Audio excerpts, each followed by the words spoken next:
Yosa, kembali lagi di Kakoi Dime. Dan ya, ini dia tambahan spektakuler untuk spoiler manga One Piece chapter 1054 yang benar-benar wow. Ya, pada poin pertama kita melanjutkan daripada poin sebelumnya ya, dimana soal Sabo yang ternyata Cobra ini dibunuh, namun tuntutannya malah dituduhkan kepada Sabo. Ya, bisa dibilang Sabo ini jatuhnya difitnah lah ya. Namun kita belum tahu sebenarnya siapa yang membunuh Cobra untuk sejauh ini atau sampai saat ini.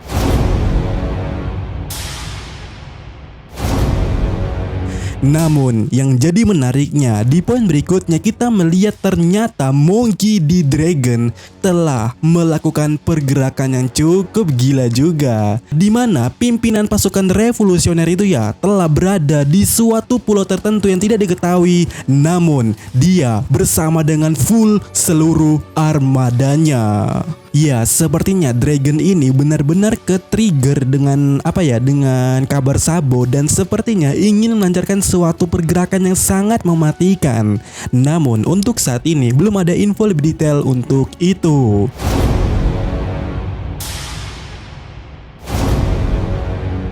Dan ya, kita pindah ke info berikutnya yang juga gila, di mana kita diberitahu bahwasannya Akagami no Sang, salah satu Yonko, telah berada di dekat perairan Wano Kuni, di mana dikatakan bahwasannya Sang ini ya berniat ingin bertemu dengan Luffy. Akan tetapi sepertinya Sang di sini ingin atau berniat terlebih dahulu untuk menghantam atau menikam atau mungkin membunuh Bartolomeo. Iya, pasti kalian tahu lah apa masalahnya. Ya, masalah di mana di cover story Bartolomeo membakar bendera Akagami yang mungkin di sana Akagami baper dan mungkin ingin menyerang Bartolomeo.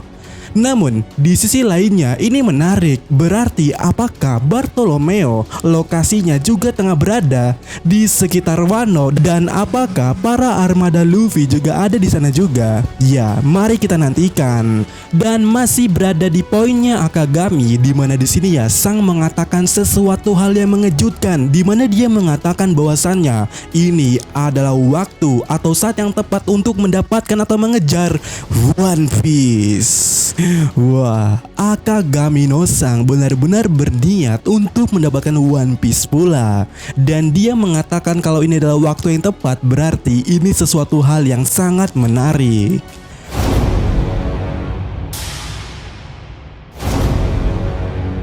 Dan tak sampai di sini, kita masih diberikan hal-hal gila lainnya pada chapter kali ini, seperti kondisi terkini yang terjadi di Wano Kuni, yaitu soal Green Bull yang tengah ingin menghajar Luffy.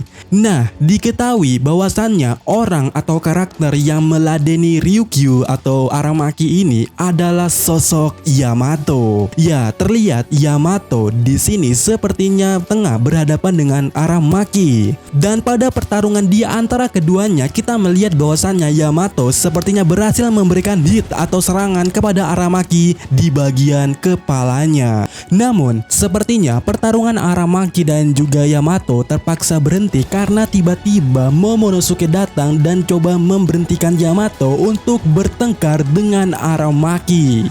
Wah, ini menarik. Apa sebenarnya yang terjadi di sana? Tetapi perlu diketahui ya, sebelum Aramaki melawan Yamato, terlebih dahulu para Kazaya sempat bentrok dengan Aramaki pula. Namun tiba-tiba Yamato datang dan juga jadi turut ikut campur di sana. Dan ya, untuk lebih lanjutnya belum ada info lebih detailnya. Dan dalam kondisi ini diketahui buah iblis daripada Aramaki, di mana buah iblis Aramaki merupakan tipe Logia yang bernama Mori Mori no Mi.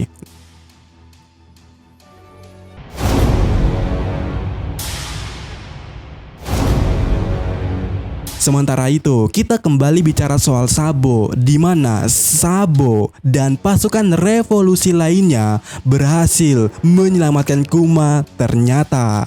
Yang mana Bartolomeo Kuma bisa dipastikan hidup alias selamat dan bebas daripada pengaruh budak Tenryubito.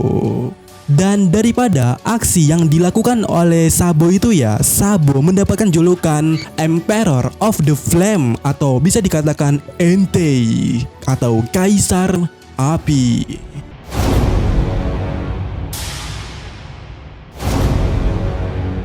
Dan ya, tentu saja masih ada yang menarik lagi pada chapter kali ini. Dan ya, mendekati akhir chapter kita melihat atau pergi kepada markas angkatan laut yang di sana tengah terjadi suatu pertemuan. Ya, kita bisa melihat Akainu dan juga Kizaru serta satu karakter baru yang bernama Vice Admiral Kuroma atau kuda hitam, di mana dia merupakan seseorang kepala unit investigasi angkatan laut. Nah, yang jadi pertanyaannya, mereka itu tengah berbicara apa? Ya, masih belum diketahui. Dan diketahui sosok Vice Admiral ini dikatakan dia ini ya merupakan saksi semua hal yang ada pada Reverie. Sebab pada saat Reverie ternyata dia itu ada di dalam sana. Yang dengan kata lainnya, kemungkinan paling masuk akalnya apa yang tengah dibicarakan oleh Akainu dan Kizaru serta Vice Admiral itu, dirinya tengah membicarakan apa yang terjadi pada saat Reverie. Mungkin saja ada yang janggal dan juga ada sesuatu hal yang lainnya. Soalnya kan Akainu ini sebenarnya agak senang kalau Shichibukai dihancurkan. Jadi mungkin ada rencana yang mungkin tengah dijalankan oleh Akainu. Dan di sini diberitahukan kepada kita semua bahwasannya nama asli daripada Vice Admiral itu adalah Tensei. Kemudian di info berikutnya kita diberitahu bahwasannya pada chapter kali ini tidak ada bounty yang diberitahukan. Jadi jika ada yang bertanya soal bounty Sanji atau Zoro itu tidak akan ada pada chapter kali ini. Dan kabarnya pun sampai chapter mendatang pula. Dan ya, bagaimana menurut kalian tambahan spoiler pada chapter kali ini, yaitu chapter 1054 yang cukup gila?